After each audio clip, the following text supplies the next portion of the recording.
여러분, 노후 자금 얼마면 충분할까요? 10억?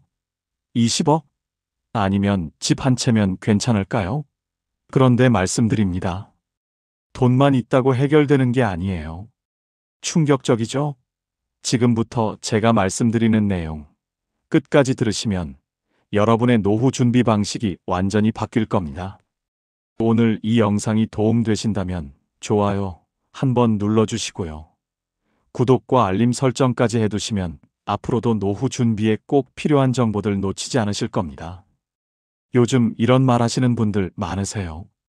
오래 사는 게 무섭다고요. 농담이 아니에요. 실제로 전문가들이 경고하고 있습니다. 노후 설계의 발목을 잡는 3가지 착각 때문에 대한민국 시니어들이 큰 위기를 맞고 있다고요. 첫 번째 착각, 인생에서 80은 없다고 생각하는 거예요. 우리 대부분이 평균 수명까지만 살 거라고 생각하며 노후 계획을 세워왔어요. 그런데 전문가들은 뭐라고 할까요? 재수 없으면 124살까지 산다고 합니다. 재수 없으면이라는 표현까지 붙을 정도예요. 통계를 보면 더 놀라워요. 1980년생, 지금 만 45세 되신 분들의 20% 생존 확률 연령이 남자 100세, 여자 104세예요. 이게 무슨 뜻이냐면요. 5명 중 1명은 100세가 넘도록 살아남는다는 겁니다. 그리고 가장 많이 돌아가시는 나이, 최빈 사망 연령이 지금 92세라고 해요. 요즘 상가 가보시면 90대 부고가 흔하죠. 그러니까 50대 후반이신 분들도 90대는 넘을 거라고 각오하셔야 해요. 이건 선택이 아니라 통계적 사실입니다. 두 번째 착각은 더 심각해요. 어느 날 갑자기 조용히 세상을 떠날 거라고 생각하시는 거예요. 그런데 현실은 어떤가요? 대부분의 분들이 짧게는 2년에서 3년, 길게는 10년 정도를 아프면서 돈 문제, 외로움 이런 것들로 고생하다 가십니다. 자기 발로 화장실만 걸어 다니다가 세상 떠나면 얼마나 좋을까요? 그런데 그건 정말 소수의 경우예요. 대부분은 누군가의 돌봄이 필요한 상태로 마지막을 맞이하게 됩니다. 여기서 더 큰 문제가 나타나요. 일본에서는 이미 개호난민, 개호대란이라는 말이 나오고 있어요. 개호는 돌봄이라는 뜻인데요. 베이비붐 세대가 후기 노령기에 들어가면서 돌봐줄 시설도 부족하고 돌봐줄 사람도 없어서 생기는 문제예요. 지금 우리나라는 아직 베이비붐 세대가 후기 노령기에 들어가지 않았어요. 그런데 초고령 사회가 되면 75세 이후가 되면 여기저기 아프기 시작하면서 시설은 부족하고 돌봐줄 사람은 없는 상황이 올 수 있습니다. 지금 우리나라 요양보호사 중 중국 동포 출신이 40% 정도인데요. 이분들마저 안 오시게 되면 문제는 더 심각해져요. 일본 이야기가 아니라 바로 우리의 현실로 다가오고 있는 겁니다. 더 충격적인 사실을 말씀드릴게요. 일본에서는 구매난민이라는 말까지 나오고 있어요. 외곽 지역부터 가게들이 하나둘씩 사라지면서 물건을 살 곳이 없어진 노인분들을 일컫는 말이에요. 이게 남의 이야기 같으세요? 지금 우리도 시작되고 있어요. 얼마 전에 있었던 일입니다. 노인분들 모임이 끝나고 나니까 한 분이 서 계시는데 부자예요. 그런데 길 건너편으로 택시를 잡으려고 20분 동안 손을 들고 계시는 거예요. 모바일 앱을 못 쓰시니까 손을 들어야 하는데 택시는 오지 않고요. 일본에서는 이런 분들을 교통난민, 이동난민이라고 부릅니다. 개호난민, 구매난민, 교통난민, 앞으로 또 무슨 난민이 생길지 모릅니다. 이게 바로 오래 사는 게 무섭다는 말의 진짜 의미예요. 돈만으로는 해결이 안 된다는 거죠. 많은 분들이 노후 자금 얼마 있으면 되냐고 물으세요. 돈만 어느 정도 있으면 다른 문제는 괜찮을 거라고 생각하는데요. 절대 아닙니다. 실제로 있었던 일이에요. 94세 되신 분이 일주일 내내 그렇게 외롭게 사시다가 일요일 날 교회 나와서 위로받고 싶으신데 상대해주는 사람이 없어요. 계속 이렇게 말씀하시더래요. 외로워요, 외로워요. 이런 외로움의 문제, 앞으로 더 심각해질 겁니다. 남의 이야기가 아니에요. 우리 모두가 경험하게 될 시간의 문제일 뿐입니다. 더 심각한 건 이거예요. 100세까지 산다고 가정해 보세요. 그럼 자녀들은 이미 70대가 되어 있어요. 자녀도 돌봄을 받아야 할 나이가 된다는 겁니다. 우리나라는 의료기술은 좋고 건강보험 제도도 잘 되어 있어요. 중대질병도 어느 정도 보험으로 커버가 되죠. 미국처럼 돈이 없어서 죽는 일도 없고 캐나다처럼 순서 기다리다 죽는 일도 없어요. 요양보호 시스템도 잘 되어 있고요. 그런데 문제는 이거예요. 노후에 둘만 남았거나 혼자 계실 때 아프면 가족들은 멀리 있고 누가 와서 돌봐줄 건가요? 대한민국 평균 자산이 얼마인지 아세요? 6억 400만 원인데 부채 빼고 집값 빼면 8,400만 원 남습니다. 무슨 돈으로 그 긴 노후를 버티겠어요? 건강만 하다면 나가서 일이라도 해서 생활을 버틸 수 있어요. 그런데 아프기까지 하면 정말 보통 문제가 아니에요. 자산 수명은 급격히 줄어들 수밖에 없습니다. 여기서 핵심을 짚어볼게요. 결국 건강하지 않은 노후를 대비하기 위해서라도 건강할 때 평생 현역의 개념으로 일자리를 갖고 부동산과 금융자산의 비중을 맞춰놔야 됩니다. 아플 때를 대비해서 금융자산을 어느 정도 확보해 놓을 필요가 있어요. 실제 조사를 보면 놀라운 결과가 나와요. 퇴직하고 나서 생활비가 줄었냐고 물어보면 30%에서 40%가 안 줄었다고 대답합니다. 왜 안 줄었을까요? 병원비, 간병비 때문이에요. 오히려 안 쓰던 돈을 쓰게 되는 거죠. 이게 진짜 문제예요.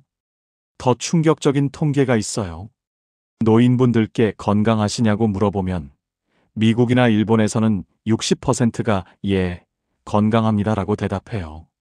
그런데 우리나라는 40%밖에 안 됩니다. 우리가 훨씬 더 험한 환경에서 살아왔기 때문이겠죠. 생활비는 나가는 게 뻔하기 때문에 아껴서 쓰면 돼요. 그런데 병원비, 간병비는 언제 생길지 모르고 언제 끝날지 모르고 얼마나 들지 모릅니다.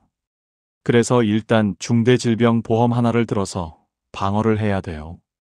그래도 그것만으로는 안 되니까 금융자산을 어느 정도 갖고 있어야 그 돈으로 병원비에 충당할 수 있는 겁니다. 요즘 간병보험 드시는 분들 많으시죠? 다 이런 이유 때문입니다. 건강하지 않은 상태로 투병하다가 세상을 떠나는 그 기간이 다른 선진국에 비해 우리나라가 상대적으로 길어요.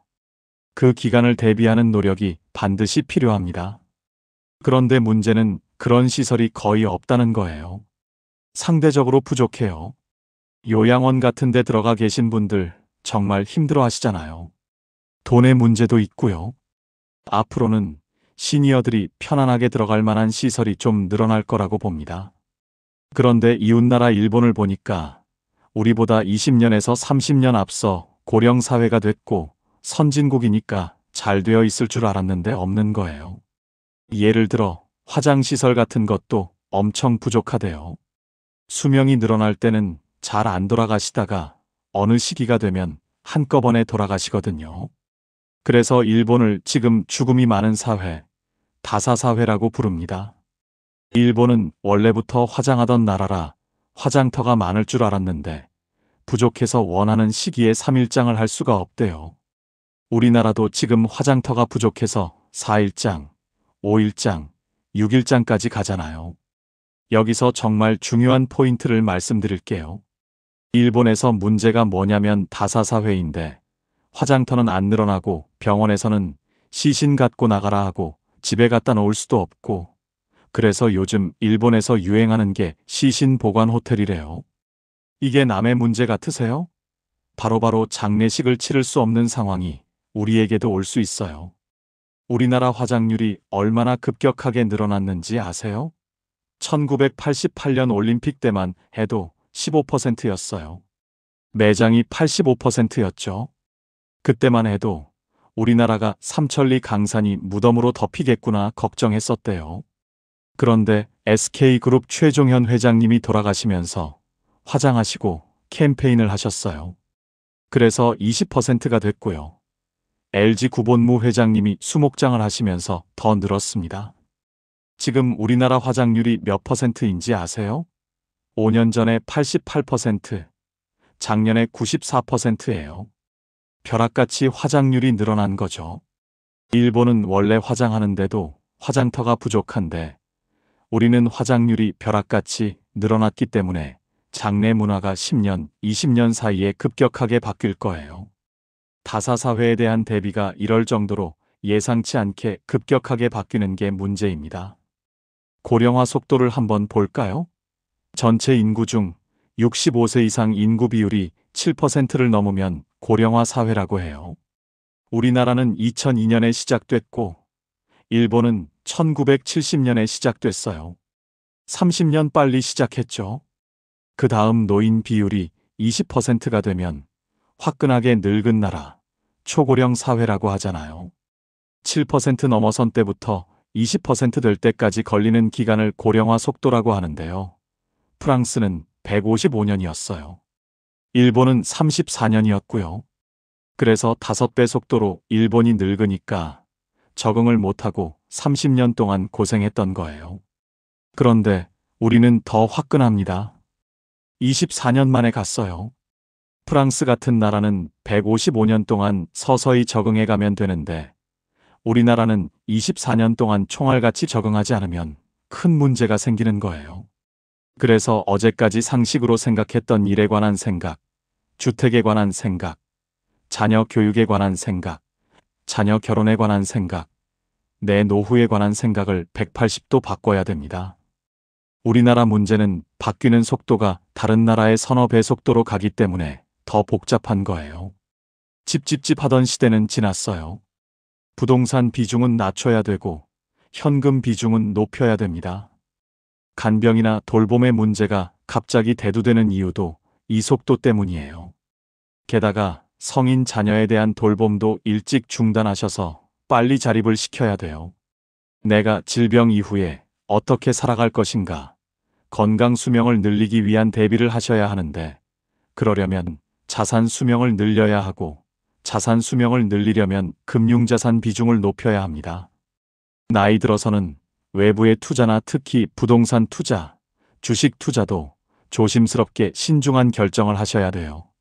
일에 관한 생각, 주택에 관한 생각, 자녀 교육에 관한 생각, 결혼에 관한 생각, 이것들이 다 얽혀 있는 거예요.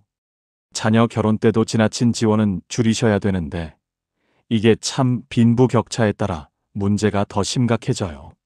일본 같은 경우 다들 작은 집에 살고 있어서 집 때문에 스트레스를 안 받아요. 내 집이든 남의 집이든 별로 안 보는 거죠. 그런데 우리는 한쪽에서는 엄청나게 집값이 오르고 어려운 사람은 어렵고 그런 것들이 사람들을 괴롭게 만들었어요.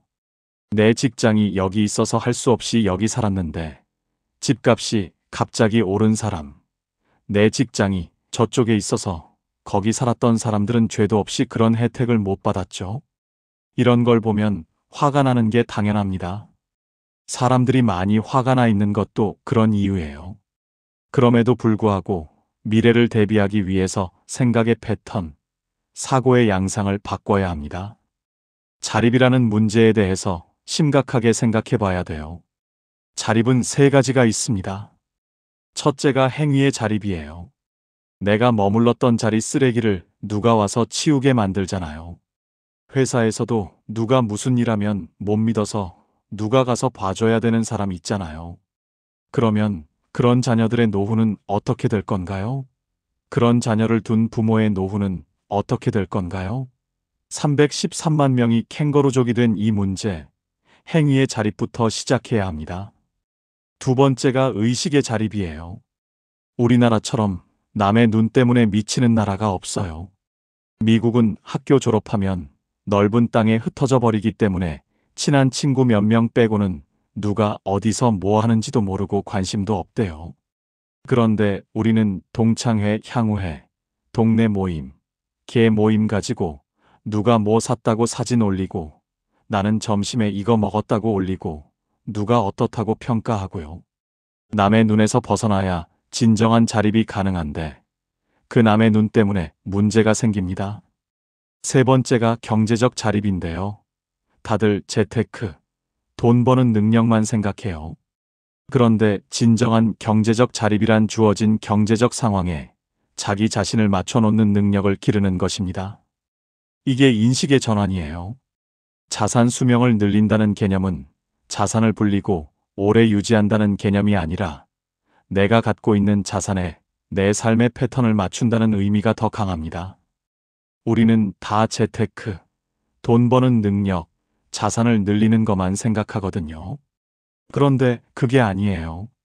절약 같은 것도 여기에 해당되는 거죠.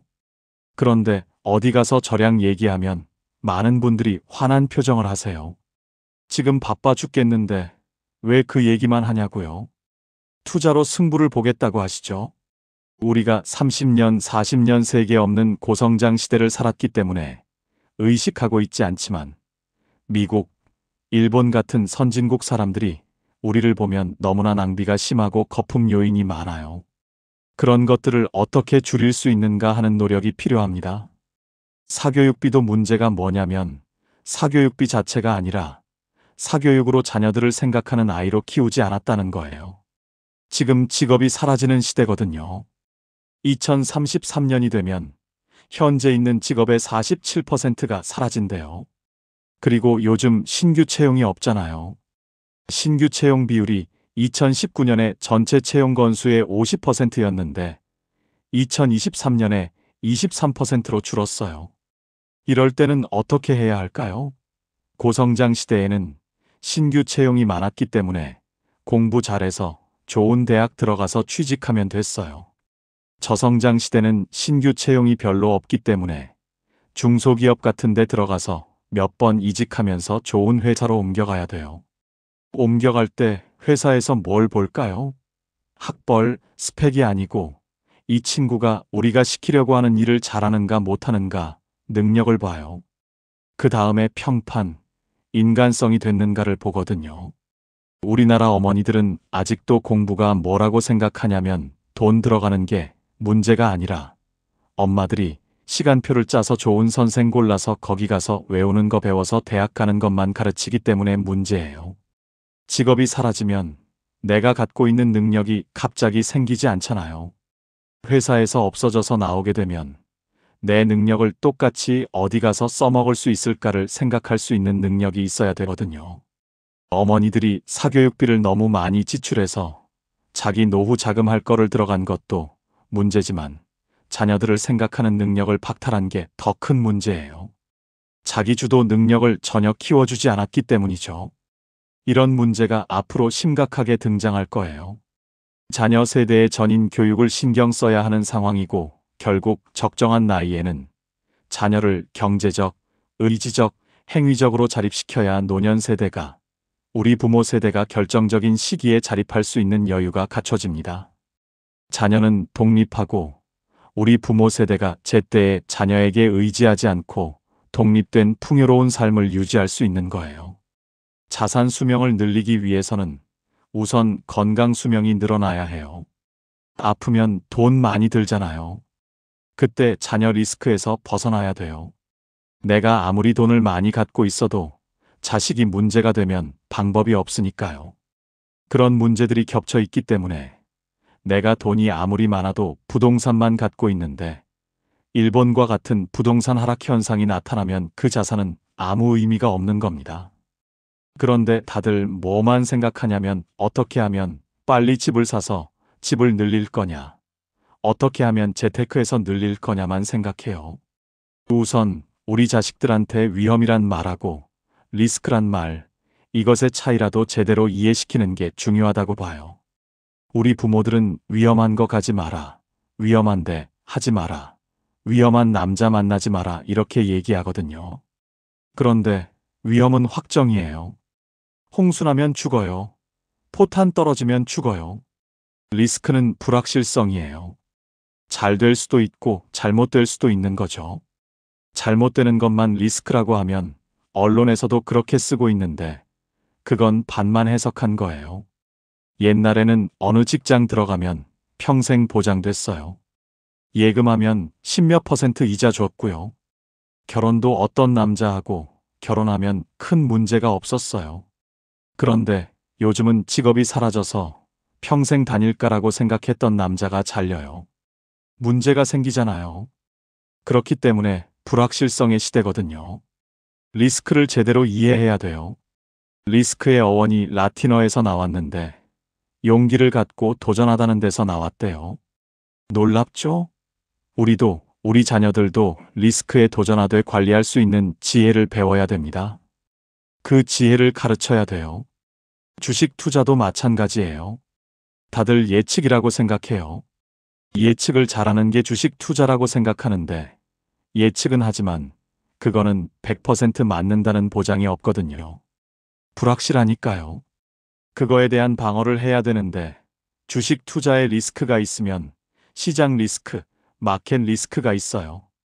그 다음에 개별 종목 리스크, 이 두 가지가 있어요. 이걸 방어하면 돼요. 마켓 리스크는 예측할 수 없어요. 911테러, 코로나 사태, 금융 사태 예상했습니까? 모르죠. 불측의 사태가 가끔 나타나거든요. 내가 갖고 있는 주식이 우량 주식이라는 확신만 있다면 6개월 후가 될지, 1년 후가 될지, 2년 후가 될지는 모르지만 그 상황이 지나가면 회복됩니다. 그때까지 기다릴 수밖에 없어요. 그래서 장기 투자를 하라고 하는 거예요.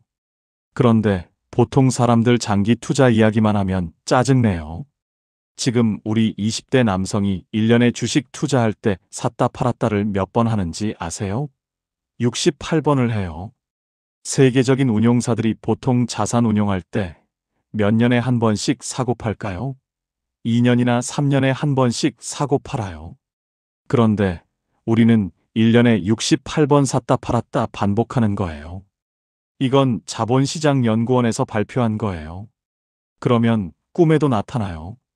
일하다가도 그 생각해야 되고 거기에 매여 있어야 되는 거죠. 그리고 어쩌다 한 번은 몰라도 68번을 계속 맞출 수가 없는 거예요. 그런 일들을 지금 하고 있거든요. 주식 투자의 리스크는 장기 투자하고 아무리 시장이 올라도 불량 주식은 안 올라요.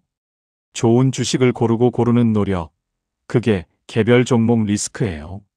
그런데 아무리 노력해도 100% 우량 종목 고른다는 보장이 없어요. 그래서 5종목, 10종목에 분산 투자하라는 거거든요.